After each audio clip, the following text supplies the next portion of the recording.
इंदिरा एकादशी आश्विन कृष्ण एकादशी व्रत कथा। धर्मराज युधिष्ठिर कहने लगे कि हे भगवान, आश्विन कृष्ण एकादशी का क्या नाम है, इसकी विधि तथा फल क्या है, सो कृपा करके कहिए। भगवान श्री कृष्ण कहने लगे कि इस एकादशी का नाम इंदिरा एकादशी है। यह एकादशी पापों को नष्ट करने वाली तथा पितरों को अधोगति से मुक्ति देने वाली होती है। हे राजन, ध्यानपूर्वक इसकी कथा सुनो। इसके सुनने मात्र से ही वायपेय यज्ञ का फल मिलता है। प्राचीन काल में सतयुग के समय में महिष्मती नाम की एक नगरी में इंद्रसेन नाम का एक प्रतापी राजा धर्मपूर्वक अपनी प्रजा का पालन करते हुए शासन करता था। वह राजा पुत्र, पौत्र और धन आदि से संपन्न और विष्णु का परम भक्त था।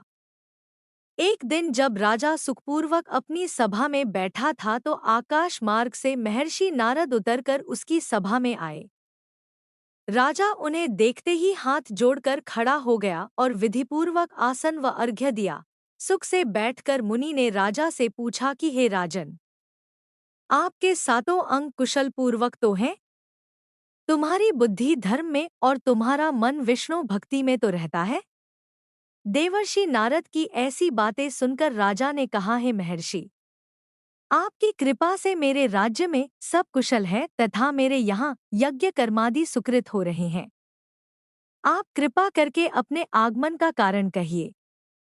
तब ऋषि कहने लगे कि हे राजन, आप आश्चर्य देने वाले मेरे वचनों को सुनो। मैं एक समय ब्रह्मलोक से यमलोक को गया। वहाँ श्रद्धापूर्वक यमराज से पूजित होकर मैंने धर्मशील और सत्यवान धर्मराज की प्रशंसा की। उसी यमराज की सभा में महान ज्ञानी और धर्मात्मा तुम्हारे पिता को एकादशी का व्रत भंग होने के कारण देखा। उन्होंने संदेशा दिया, सो मैं तुम्हें कहता हूँ। उन्होंने कहा कि पूर्व जन्म में कोई विघ्न हो जाने के कारण मैं यमराज के निकट रह रहा हूँ।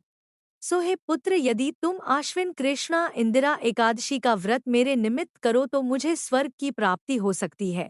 इतना सुनकर राजा कहने लगा कि हे महर्षि, आप इस व्रत की विधि मुझसे कहिए। नारद जी कहने लगे, आश्विन माह की कृष्ण पक्ष की दशमी के दिन प्रात काल श्रद्धापूर्वक स्नानादि से निवृत्त होकर पुन दोपहर को नदी आदि में जाकर स्नान करें। फिर श्रद्धापूर्व पितरों का श्राद्ध करें और एक बार भोजन करें। प्रात काल होने पर एकादशी के दिन दातून आदि करके स्नान करें।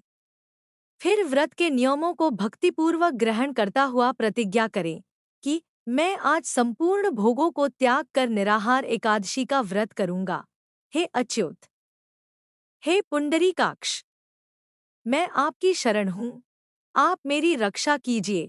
इस प्रकार नियमपूर्वक शालिग्राम की मूर्ति के आगे विधिपूर्वक श्राद्ध करके योग्य ब्राह्मणों को फलाहार का भोजन कराएं और दक्षिणा दें। पितरों के श्राद्ध से जो बच जाए उसको सूंघ कर गौ को दे तथा धूप, दीप, गंध, पुष्प, नैवेद्य आदि सब सामग्री से ऋषिकेश भगवान का पूजन करें। रात में भगवान के निकट जागरण करें। इसके पश्चात द्वादशी के दिन प्रात काल होने पर भगवान का पूजन करके ब्राह्मणों को भोजन कराए। भाई बंधुओं, स्त्री और पुत्र सहित आप भी मौन होकर भोजन करें। नारद जी कहने लगे कि हे राजन, इस विधि से यदि तुम आलस्य रहित होकर इस एकादशी का व्रत करोगे तो तुम्हारे पिता अवश्य ही स्वर्गलोक को जाएंगे। इतना कहकर नारद जी अंतर्ध्यान हो गए। नारद जी के कथनानुसार राजा द्वारा अपने बांधवों तथा दासों सहित व्रत करने से आकाश से पुष्पवर्षा हुई और उस राजा का पिता गरुड़ पर चढ़कर विष्णुलोक को गया। राजा इंद्रसेन भी एकादशी के व्रत के प्रभाव से निष्कंटक राज्य करके अंत में अपने पुत्र को सिंहासन पर बैठाकर स्वर्गलोक को गया। हे युधिष्ठिर, यह इंदिरा एकादशी के व्रत का माहात्म्य मैंने तुमसे कहा। इसके पढ़ने और सुनने से मनुष्य सब पापों से छूट जाते हैं और सब प्रकार के भोगों को भोग कर बैकुंठ को प्राप्त होते हैं। इति शुभम। पूर्ण कथा सुनने के बाद प्रसाद लेकर जाना चाहिए। हृदय से उसका मनन करते हुए जयकारा बोलना चाहिए। बोलो बृहस्पतिदेव की जय, भगवान विष्णु की जय, सब बोलो विष्णु भगवान की जय। बोलो बृहस्पति देव की जय।